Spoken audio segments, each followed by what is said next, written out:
Nous sommes de retour sur ce plateau pour le débrief des deux premiers matchs de la journée. Burkina Faso-Mauritanie, un match qui s'est soldé par la victoire du Burkina Faso, 1-0, but inscrit à la 96e minute par penalty. Et le buteur, c'est donc Bertrand Traoré. Et le deuxième match, Tunisie-Namibie, un match qui a permis aux Braves Warriors de prendre le dessus sur la Tunisie. 1-0, but inscrit à la 88e minute. Les débatteurs sont déjà sur ce plateau. Achille Zikutoto, bonsoir. Bonsoir et Francis. On se retrouve encore pour la fin de soirée. Mais tout à fait. Marvin aussi est bel et bien là. Bonsoir Marvin. Bonsoir Dadé. Alors nous allons tout de suite rentrer dans le vif du sujet, en commençant par ce match Burkina Faso-Mauritanie. Les Morabitounes n'ont pas pu tenir le choc jusqu'à la fin de cette rencontre. Ils avaient bien commencé, ils ont tenu jusqu'à la mi-temps, ils sont repartis malgré quelques actions, mais ils n'ont pas pu scorer. Mais à la fin, c'est plutôt le Burkina Faso qui a tiré son épingle du jeu en inscrivant ce penalty et ça fait 1-0. Et du coup, le Burkina Faso prend la tête de ce groupe. Achille Zikutoto, lecture de cette rencontre. Alors, en tout cas, ce que je retiens d'abord de ce match, c'est qu'à la fin de ce match, on se dit waouh, quel match, parce qu'il y a eu du très bon jeu. Un match de Coupe d'Afrique des Nations avec un niveau raisonnable. Un match qui était un des derbies de l'Afrique de l'Ouest, donc face les étalons du Burkina Faso contre les Morabitounes. Ce match, effectivement, qui en première période a été un match équilibré, oui, mais qui en action a été étonnamment mené par les Morabitounes, qui ont dû donner du travail justement aux gardiens burkinabés. Et en seconde période, un match qui, justement, a été lancé, je vais dire, dans les mêmes intentions que celles de la première période. Donc, deux équipes qui voulaient à tout prix, justement, marquer. Et à la fin, c'est l'entrée du capitaine Bertrand Traoré. Il est rentré d'ailleurs à 6 minutes de la fin du match. Justement, qui vivait une situation depuis quelques mois, plus ou moins difficile, où il ne jouait quasiment pas, parce qu'il a passé un long moment d'absence à cause de la blessure, et c'est lui le capitaine. Dès qu'il rentre, on lui donne son brassard, et voilà, ce penalty que le Burkinabé concède des ultimes minutes, parce que c'est la 96e minute, et avec la maîtrise, l'expérience qu'on connaît de Bertrand Traoré, il a mis le ballon au fond de filet sur un contre-pied parfait. Donc le gardien longitudinal Nias qui a retardé l'échéance pendant la rencontre, parce qu'il a quand même sorti 2-3 arrêts très décisifs, mais là il était impuissant sur cette occasion qui a permis à cette équipe de Burkina Faso de remporter son match à l'arraché aux ultimes minutes. Alors Marvin, on sait que dans ce genre de compétition, il faut aussi avoir un grand gardien. On l'a vu avec le gardien du Burkina Faso, parce que Achille l'a bien dit, il y a eu deux occasions vraiment. C'est parce que les attaquants des Morabitounes ont vraiment pêché dans la finition. Et Kofi, le gardien burkinabé, a vraiment fait des belles parades qui a permis à son équipe de rester dans le match. Et c'est ce qu'on a souvent l'habitude de dire autour de cette table, qu'il faut avoir un bon gardien aussi pour essayer d'aller loin dans cette compétition. Bien sûr, le gardien, c'est quand même un joueur qui a un rôle très important, parce que je dis souvent que le gardien est ce joueur. C'est-à-dire quand il commet une erreur, derrière, c'est difficilement rattrapable. Donc il faut avoir un gardien qui est bon, un gardien très vigilant, qui ne laisse pas souvent passer des petites erreurs, un gardien qui doit être dans le match, parce que c'est aussi un facteur déterminant capable de vous emmener très loin dans la compétition. Parce que nous savons qu'aujourd'hui, dans le football, ce que les attaquants cherchent, ce que les adversaires cherchent, c'est de percer vos filets. Et quand vous avez un dernier rempart qui est bon, il empêche que vous puissiez prendre des buts. Donc, naturellement, il vous met à l'abri des défaites. C'est donc une bonne chose chose pour le Burkina d'avoir un gardien qui rassure, un gardien d'ailleurs qui leur a permis aussi d'arracher ces 3 points ô combien importants pour la suite de cette compétition, surtout qu'ils sont dans un groupe qui s'annonce un peu délicat quand on essaie de voir un peu la forme des différentes équipes que compose ce groupe. Voilà, donc il faut vraiment avoir un bon gardien, c'est très important pour espérer avoir de très bons résultats dans une compétition. Est-ce que les deuxièmes matchs de ce groupe sont déjà très décisifs pour l'Angola, l'Algérie et aussi la Mauritanie? Est-ce qu'on peut dire déjà qu'ils sont déjà dos au mur par rapport à cette victoire du Burkina Faso ce soir? Je ne pense pas qu'à l'heure actuelle, la Mauritanie soit déjà dos au mur parce que mathématiquement, cette équipe n'est pas encore disqualifiée de la compétition. Oui. C'est vrai que ses chances sont amoindries, mais toutefois, je crois que ils ont un entraîneur qui est capable, comme je le dis souvent, de redonner de la confiance avec son discours intelligent, avec son discours sage à ses joueurs et aussi, surtout, de mettre en place des plans, sinon des schémas tactiques pour contourner leurs adversaires et puis les dompter, pourquoi pas, et au finish pour gagner. Donc les Mauritaniens, je pense qu'ils ont une équipe capable d'aller aussi chercher des bons résultats face à leurs 2 derniers adversaires. Mais ce qui est quand même sûr, c'est que lorsque vous ratez votre compétition d'entrée, ça pourrait avoir des répercussions négatives sur la suite parce que psychologiquement, on peut être abattu, surtout pour le cas de la Mauritanie. Nous savons que c'est une équipe qui a toujours fait piètre figure. C'est vrai qu'elle a sa 3e participation à une CAN, mais cette équipe n'a jamais pris ne serait-ce que 3 points au cours d'une compétition, donc au cours d'une Coupe d'Afrique, et encore moins, elle ne s'est jamais hissée au-delà des quarts de finale, par exemple. Donc c'est quand même un grand challenge, et être accueilli lors de son premier match par une douche froide, ça peut aussi être quand même quelque chose d'handicapant qui pourrait un peu étouffer les joueurs dans leur motivation et puis faire des mauvais résultats. Alors, Achille Toto, le deuxième match de l'Algérie dans ce groupe, parce qu'on n'attendait pas vraiment le Burkina Faso prendre la tête de ce groupe dès l'entrée de la compétition comme ça. Et le deuxième match, c'est face à l'Algérie. L'Algérie qui est aussi un peu dos au mur parce qu'il a seulement 1 point. Et ça va être plutôt compliqué pour l'Algérie. Et vu que le Burkina va venir en cherchant à consolider sa première place. Mais tout à fait. Effectivement, l'Algérie sera... On va dire, Marvin n'a pas voulu le dire, mais pour moi, l'Algérie, lors de son prochain match, sera déjà en difficulté parce que lorsqu'on voit la configuration, comment les Angolais ont arraché justement ce match nul, ça prouve que c'est une équipe qui, sur la fin, a flanché. Et si on voit la configuration, la victoire aujourd'hui des étalons de Burkina Faso, on peut se dire que c'est une équipe qui a fini vraiment en turbo à la fin du match contre ce soir. Donc, il est évident, effectivement, que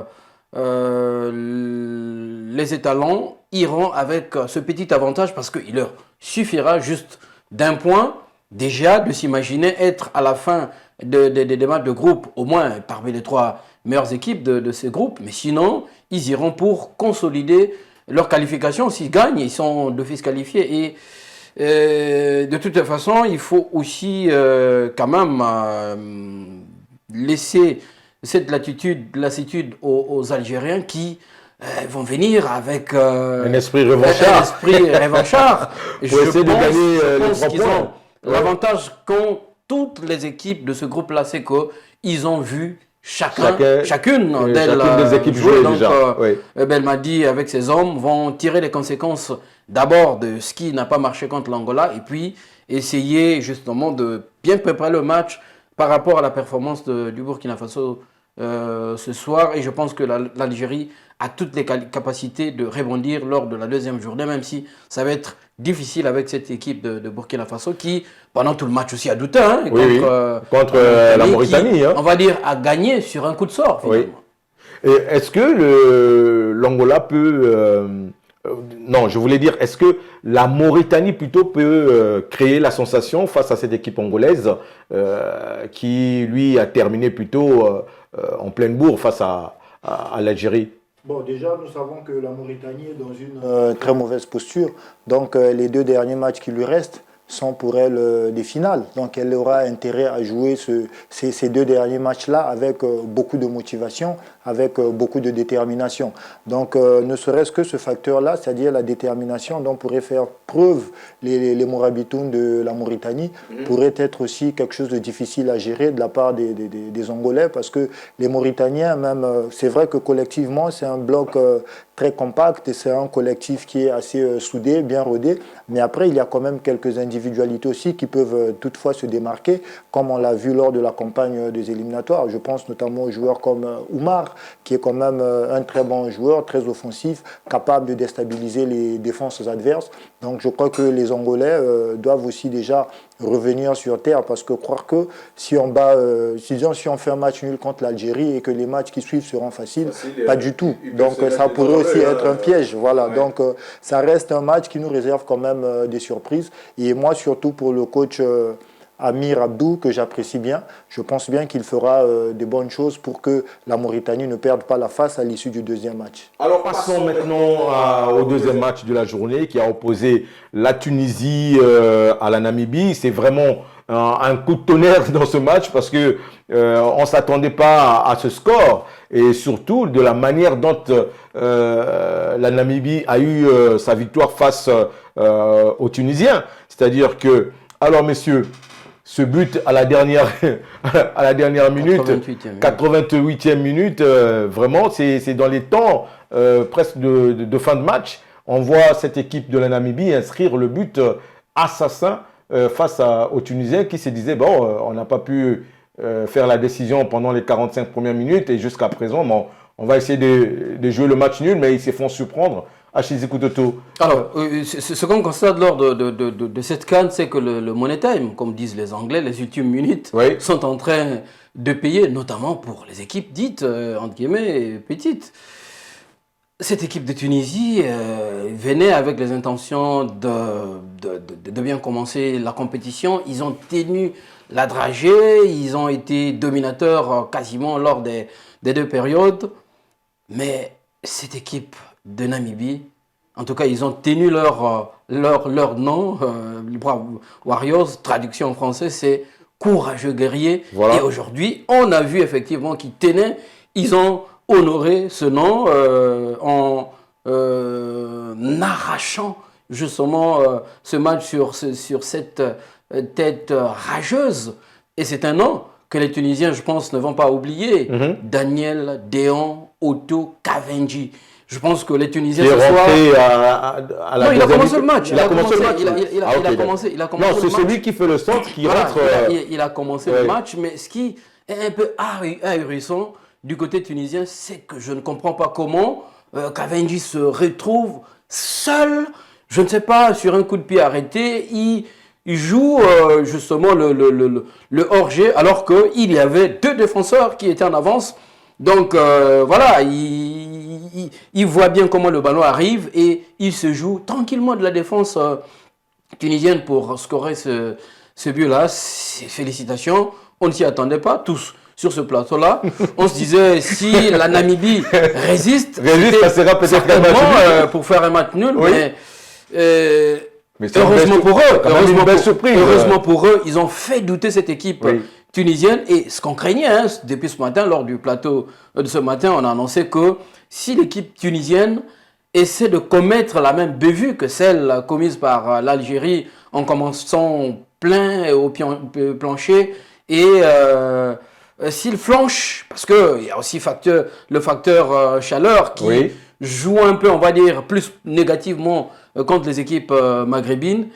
Et aujourd'hui, ça s'est vérifié sur le terrain. Effectivement que, justement, il n'y a pas de petites équipes lors de cette phase finale. Et c'est ce qui fait la beauté de cette 34e édition de la Coupe d'Afrique des Nations. Alors, Marvin, on le disait ce matin, il fallait faire attention du côté de la Tunisie.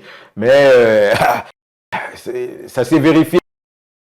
À la dernière minute, on sent que les Tunisiens ont cherché, mais ils n'ont pas pu avoir la possibilité d'inscrire un but. Mais entre-temps, les Namibiens, ils avaient leur joker à faire rentrer à la fin. Mais voilà, ça a payé 1-0. Ça suffit pour cette équipe namibienne d'avoir les 3 points. Décidément que cette Coupe d'Afrique ne sourit pas aux équipes maghrébines. Voilà, donc de toutes les équipes qui ont déjà disputé leur premier match, les équipes maghrébines bien sûr, aucune n'a encore arraché, aucune n'a encore obtenu ces 3 points. Donc le mythe continue, il perdure. On va attendre le Maroc, oui, mais il y a déjà des signes indiens aussi qui pourraient aussi mettre le Maroc dans la même position que les autres nations maghrébines. Donc après, je crois que le football nous apprend beaucoup de leçons. Et je l'avais dit entre-temps ici sur ce plateau que des Tunisiens, je craignais qu'il ne reste que des aigles de Carthage, de la Tunisie bien sûr. Je craignais qu'il ne reste que des plumes. Parce qu'aujourd'hui, les aigles tunisiens ont manifestement perdu leur cerf et leur bec. Donc c'est une équipe qui est en perte de vitesse et en perte de repères surtout. D'abord, la plupart des joueurs qui sont là tendent vers la fin, ils sont au sort de leur carrière, ils ont beaucoup de données, il n'y a pas de transition, il n'y a pas de relève, donc voilà, donc les joueurs sont fatigués et puis en face, ils ont eu un adversaire qui avait vraiment du répondant et pratiquement la quasi-totalité des joueurs namibiens évoluent dans des grands clubs sud-africains. Je pense déjà au buteur Otto, qui est l'un des meilleurs buteurs du championnat sud-africain. Il évolue du côté d'Orlando Pirates. Donc après, vous avez des grands noms comme Chaloulilé qui ont beaucoup de compétition dans les jambes, qui ont du talent. Et donc voilà, ils avaient tous les arguments, tous les moyens en leur faveur pour déstabiliser cette équipe tunisienne qui est vraiment en perte de vitesse. Donc je crois que du côté tunisien, on doit très vite se ressaisir parce qu'à cette allure, on risquerait d'être déjà out dès le deuxième match.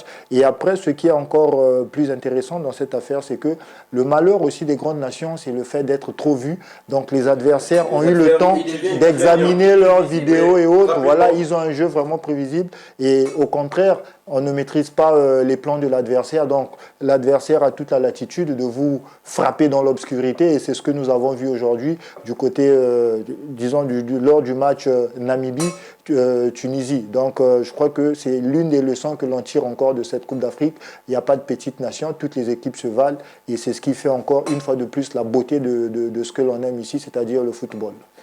On est presque à la fin de cette émission, de ce plateau spécial Cannes Côte d'Ivoire 2024. Mais messieurs, nous allons avoir un rendez-vous à partir de midi demain parce qu'il faudra rester jusqu'à 21h pour surveiller le fleuve parce qu'il y a la RDC qui jouera. Rachid Sekou-Toto, c'est bien cela? Mais tout à fait, tout à fait. On peut annoncer officiellement. C'est une petite digression que nous, on ne va pas surveiller le fleuve. Voilà. Nous avons nos frères qui iront et nous, on va surveiller le score. Nous allons surveiller les scores de la RDC pendant cette phase finale.